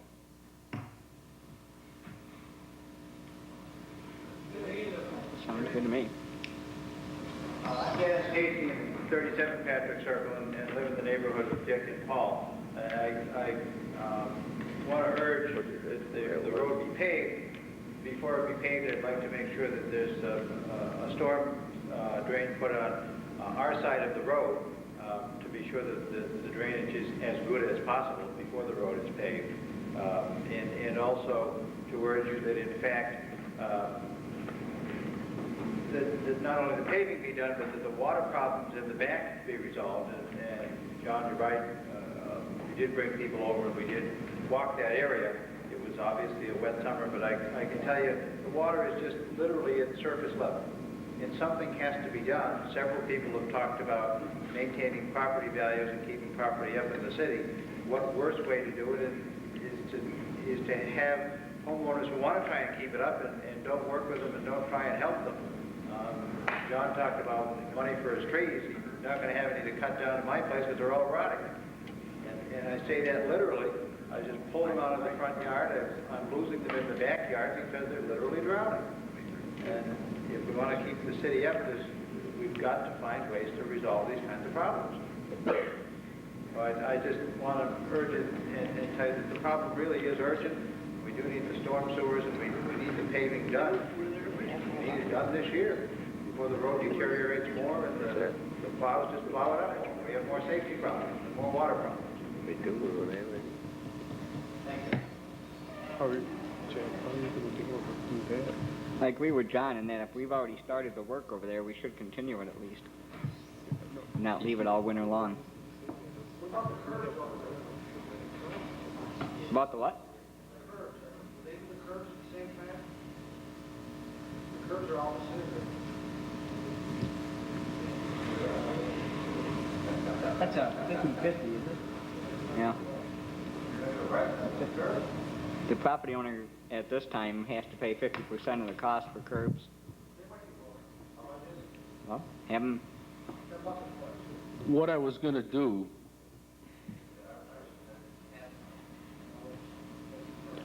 what my intention was when Bucky told me the actual date he was going to go to Patrick Circle, I was going to come over there and talk to all the residents about curbing. So, and he was going to give me a price as far as what it would cost residents.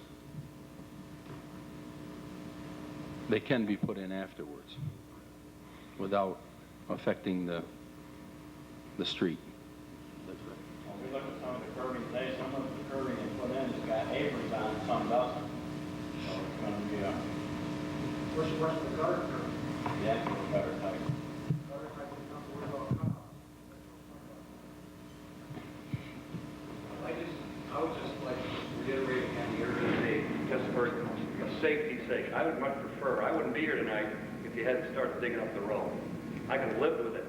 I was living with it.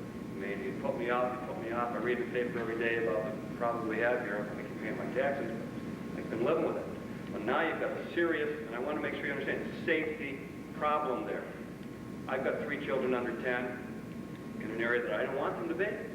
School buses come down the road, the traffic is bad, and you have a serious safety liability on your hands.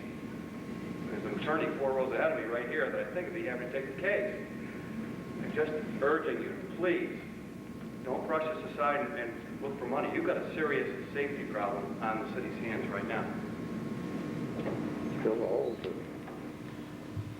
Down in Hannibal a couple of years ago, left a large pile of gravel, and they were constructing a road. In the event, some kids went drinking one night, got into a car, they didn't see this gravel smashed into it, and the gale got cut up. The jury came back with a $750,000 verdict. And that was just a few years ago in the Supreme Court, County of Oswego. Are we all agreed that we'll continue doing Patrick Circle then? Yeah. Right. I would also like to say I would appreciate it if aldermen did not make assumptions because we're chairman of certain committees that we give directives to people because we think someone should get preferential treatment. That is not the way I operate. I never have and never will. And do not ever state that as a statement of fact. Thank you. But Buck has to have some direction on where to go. He does have to have direction, but I never directed him to do anything to give anyone any special treatment. Well, I didn't imply that. Like You did imply that, and I did not appreciate it, and I will not accept it. The two of you sent him over to the Fifth Ward to do something. I did not send him anywhere. And don't say it again. I did not give him a directive. He had the list, and he worked from it. Going over in Dave Halstead's ward does not enhance my life. Can we move on to something else? We're gonna do Patrick Circle, and next year, Jimmy, can start in your ward. How's that? Anybody else?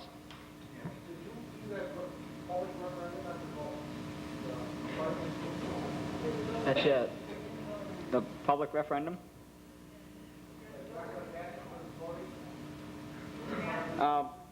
She doesn't have it with her right now. We have 3 matters for executive session. She can get that while we're doing that and then do it after our executive session. Still be in public session.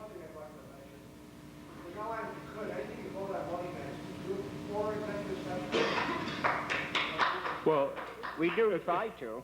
We try to leave hard. everything, or try to get in everything before the executive session, so that, because most people leave. Well, obviously, that's something that should be discussed in executive session first. And that's what we did. That's why we came back out in the public session. You don't have to. It wouldn't have changed my vote.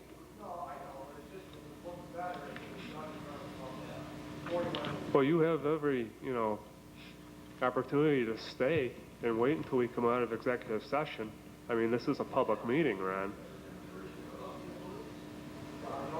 We don't like staying back there anymore, and you like having to stay back there. It just makes the night longer. Anything else? Bill.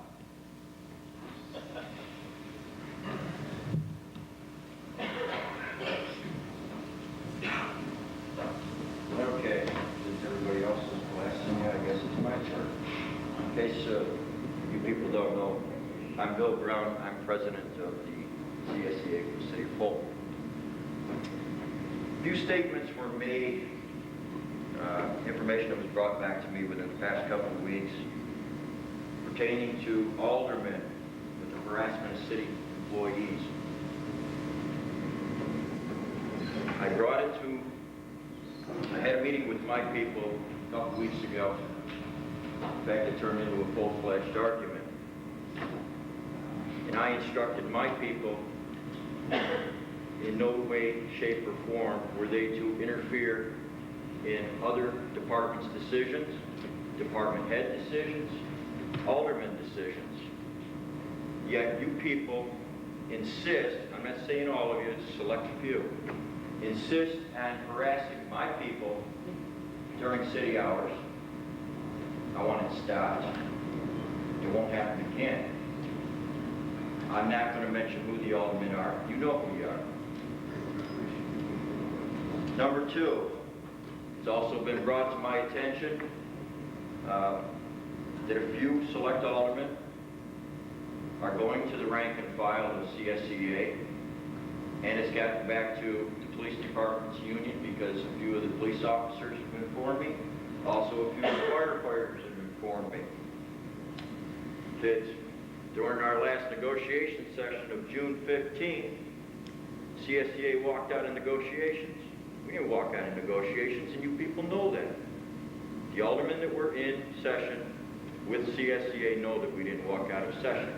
We went to a formal impasse, which simply states that neither the City of Fulton nor CSEA at that point could reach or render a decision on the contract.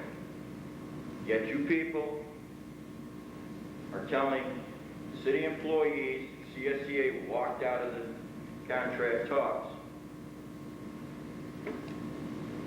Also, we are coming up on 20 months without a contract. And we can't seem to get you 6 people together to sit down and talk with us. I think it's getting a little ridiculous now. We continue to do our jobs day in, day out. It was brought to my attention, an alderman made a comment to me over Labor Day weekend that they were tired of hearing the city employees bicker because they didn't have a contract. And the statement was made that you get more with sugar than you do with vinegar. You're not getting any sugar out of us. You people are passing out the vinegar, we're going to give it right back to you. It's been a long time. My people are sick and tired of sitting back while you people sit up here, perfect example tonight. You bicker and argue between each other. You can't get together on anything. Your poor excuse for common council. It's all you do is argue with each other. I see it in closed session. I've been in closed session with you people before. Same thing happens. You can't get together on anything. All I'm asking for is a date for contract negotiations. Let's get back to the table. Give the police department the same consideration. You settled with the fire department after a long hassle. How about settling with the rest of us? We work for you people. We work for the taxpayers of this city. Give them consideration. We've been working shorthanded. We took the layoffs, but you haven't heard CSEA complain about it. We bit the bullet just like everybody else. Now give us a contract. That's all I'm asking. You make certain concessions throughout the city. You tell me when I go to the negotiation table with you, you don't have the money. Past record shows you've got the money. I don't think we need to take that any further. You can raise your eyebrow at me. You know what I'm talking about. The past couple of weeks is a perfect example. I have nothing against other city employees getting pay raises. Hey, I'm happy for them. But you got to take care of the rest of your employees also. There's a small thing, 2-paragraph line in the Taylor law that protects you. It wasn't for the unions. That keeps us from going on strike. That keeps us from having sick-outs. Because I'll tell you, if it hadn't been for those 2 paragraphs, we would have shut this city down a long time ago. But we continue to do our jobs. Give us that kind of consideration. Give us a contract. Give the rest of the city employees a contract. Give us the respect that we deserve. I've been told by talking with different aldermen, hey, when are we going to get back to the table? It's up to you people. I haven't talked to your negotiator. And your negotiator has no idea what's going on. He's waiting on a decision from you people. My negotiator, he's ready to go. He's been ready to go. All I want is a date. You give me a date, we'll be there. Whether we resolve anything, that's another story. But at least we get back to the table and talk again. You've got 87 CSEA members in this unit. They're outraged. They've had it right up to here with the city of Fulton. I don't know if you've got a police department. You know, if they're waiting for a contract. We're the public servants. You're public servants. You were elected by the taxpayers to take care of this city. City employees are part of this city. So take care of it. That's all I got to say.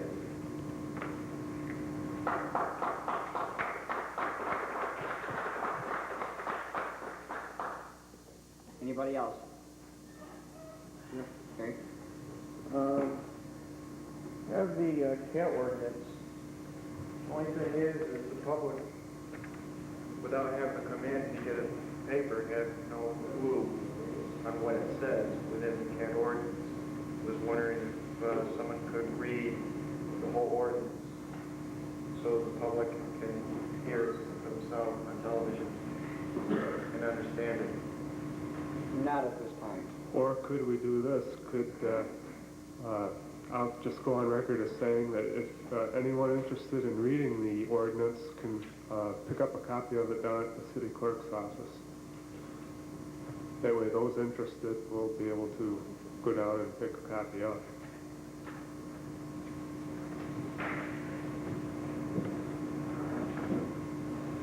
Anything else? First word? Nothing right now. Second word? Yeah, I was thinking, we don't have a public works committee. The closest thing we have is a paving committee. But recyclable pickup, I think come winter, if we get a bad snowstorm the week that we're picking them up, that week I think we could run into some big problems. I think maybe a committee should sit down with Bucky and we should reevaluate what we've done through the summer. We did it through the summer mainly to cover vacations and do some paving. But once we come up to winter, we might anticipate going to a bi-weekly thing through the winter months, and then come summer, maybe we want to return to once a month or something. But we've had time to evaluate how we're doing with it.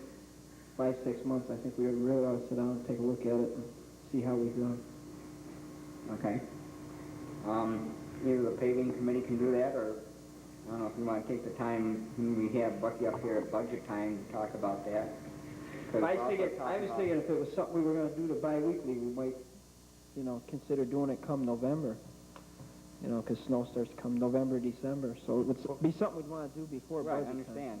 time. And we're supposed to meet with all the department heads, I guess, during the month of October. Okay. And part of the discussion will be on personnel and overtime and like that. So maybe you could talk to him about it, see how his schedule is with, what happens when we have a snowstorm, how many men does he need for the plows and the sanders, how many are left for garbage and recyclables. Because if we get one during the day and everybody's on recyclables, Right. something's going to suffer. Okay. I appreciate it. All right. Anything else? No, not tonight. Third ward? Nothing. Sixth ward? I agree with Bill. I think we do need to look seriously at giving both of these people a contract. We are much closer with the police department than what we have been. It is unfortunate, the animosity that's been caused and the hard feelings. Everybody wants to get paid for what they're doing, and it's only the fair thing to do. Unfortunately, I don't think the blame should all be placed on this council or the mayor. The situation in the city did not happen over the past 6 months. We were left with it. We were left $800,000 in debt. We didn't create it, and it can't change just in a few months. People need to be patient. We're trying. We're all trying, all the aldermen. But it's difficult when you don't have the resources to work with.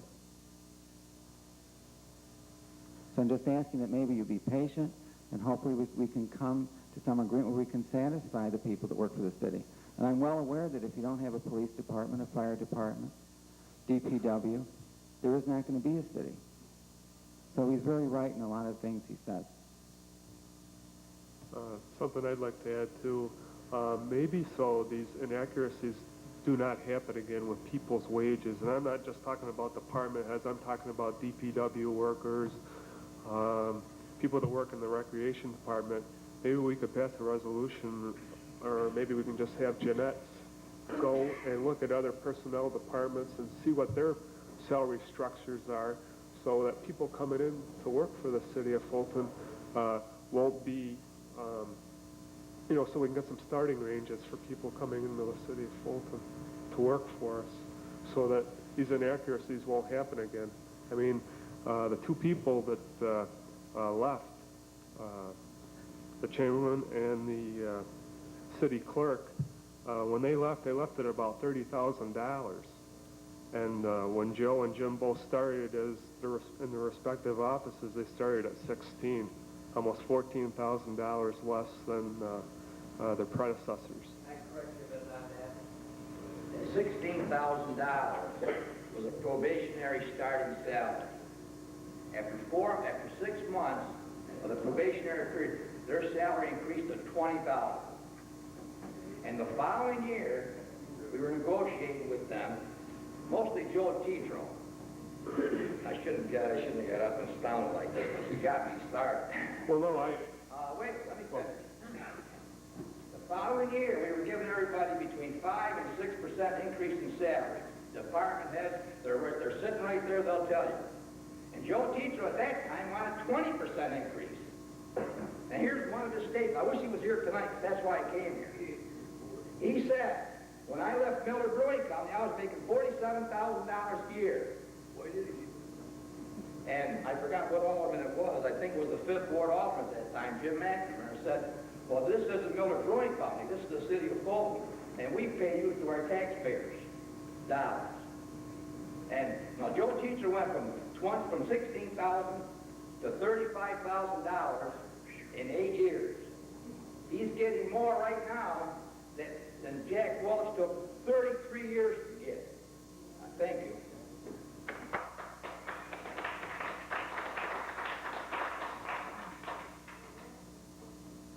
You guys ought to be ashamed of yourself.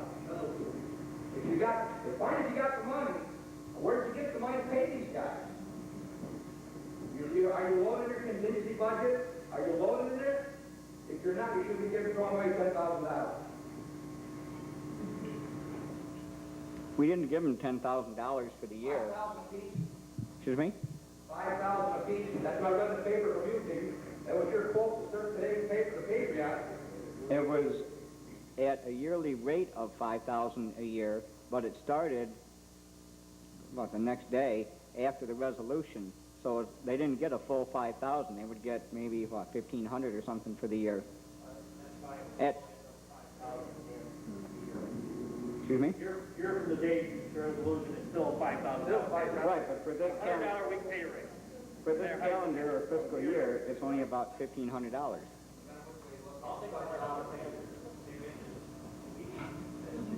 Still 13%, right? 16%. 16%. And not bad. At a yearly rate. Not bad.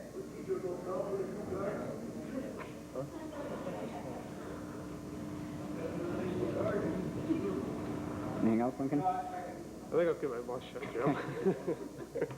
Yes. Guys, just foot a little bit on that. I mean, you granted 16% pay rate to 2 individuals, and you're looking at binding arbitration on a police department, and 20 months you've been with CSEA, and they're not asking anywhere near 16%. Nowhere near it. I don't see how you can even think about going to binding arbitration. Your only defense is the ability not to pay, and you just shot yourself in the foot on that one. They don't have the responsibility that the clerk and the chamberlain have. Those two are Police departments. don't have any responsibility. Excuse me? Police don't have any responsibility for your safety or anything? Yes, for the safety. I'm talking about as a department head. That's why the police chief makes more than anybody else in the department. The fire chief supposed to make more than anybody else in the department. Theoretically. There's another case where you cut the salary. But just about, except for 1 or 2 firemen and policemen, everybody on the fire department and police department were making more than the clerk and chamberlain. And that didn't. Longevity. I worked in government for a long time, okay? And you cannot compare job structures or job salaries from one to the other. Jim was the one that just brought that up. You just can't do that. I wasn't trying to do that at all. I'm just trying to make a point. You're granted 16% pay raises to 2 individuals and arguing over pennies for your civil service. I don't think that it's the money's not the issue with them. No, first of all, maybe you should get some facts.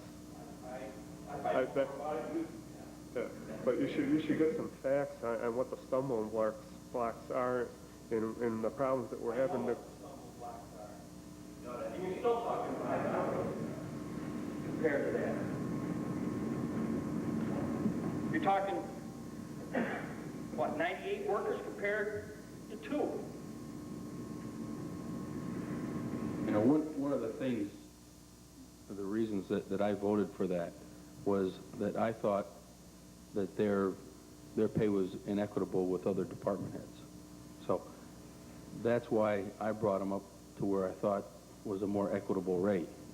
Now, in next year's budget, I know that we should give our department heads some raises because they haven't had one in a couple of years. But for the two that we just did, I don't think they should be included in that group because I think we've made them equitable, and that's enough.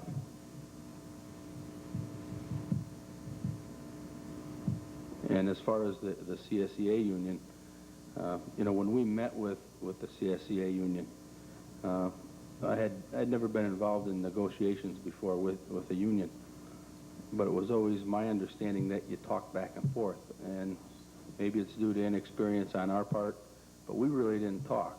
Both sides presented their case, and then the two people that we had in there, the attorneys, their attorney, and our attorney, said, well, this is an impasse. But that meeting, in my mind, it didn't take a half hour, and it was over. And there really was no interchange of ideas that I saw. So, I would not even call that negotiating, because they had their side, and we presented something on our side. And in my mind, when you negotiate, you come someplace in between. And we did none of that. So, I asked Bill to get together next week again to talk, and I hope that we can talk.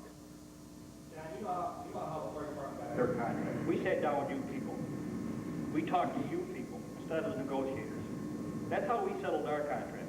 Why can't you give those guys the same respect and sit down with them and listen to them? And just don't worry about the city negotiator. I agree. Does that go for the unions too, with their negotiator? You have to understand something, You didn't though. negotiator, Jim. No, I know you didn't. I'm talking about the police and the CSEA. I don't know. It might be easier You'd have to for talk to them. just the council and just their representatives to sit down and talk to each other. Leave negotiators on both sides out of it. Talk to the president. They might be willing to do something like that. You have to understand something. When we just came on in January, you say this contract's been going on for 20 months. We just got here. We're trying to learn what all is involved in contracts from an insurance standpoint, from a salary standpoint. If we rush into it, well, we could make a mistake on behalf of the city, and we want to make sure that we can do what we have funds to do. Now, the $10,000 compared to a increase in salary for the whole CSEA union or the whole policeman's union is a lot bigger dollars. I know, I understand that, but that's why, we have to be careful, because it is a lot more money. I understand what you're saying. I'm not disagreeing with you. I'm not disagreeing with that. I'm just saying,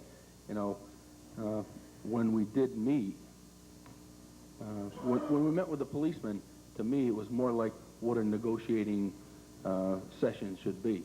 We talked back and forth. When we met with the CSEA, I don't think I said 3 words. And neither did people from the CSEA union. The 2 lawyers talked, and all of a sudden, impasse, and away we went. And I kind of sat there for